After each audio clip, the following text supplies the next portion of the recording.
I love my niece so much and I'm always looking for ways to make her feel extra special. Her favorite color is blue and she just recently redecorated her room with the blue bow theme that has really been taking the United States by storm lately.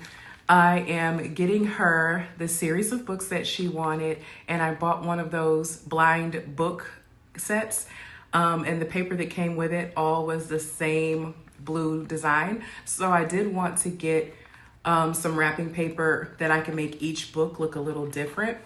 And I love this wrapping paper. It's super pretty, super shiny, and it's pretty thick. So when I go ahead and wrap the books in this paper, I don't have to worry about like the edges of the books ripping through. This is a really high quality wrapping paper set. So we have the bow with the floral design. We have the checkered theme.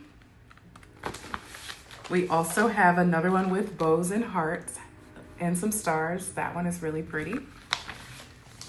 Here is another white with blue bows. We have 2 sheets of that, so that's nice. And then we have another bow design. So all in all, I'm very happy with the quality of this wrapping paper, and I think it's gonna make the books that I'm about to wrap really pretty, and she's gonna be so excited.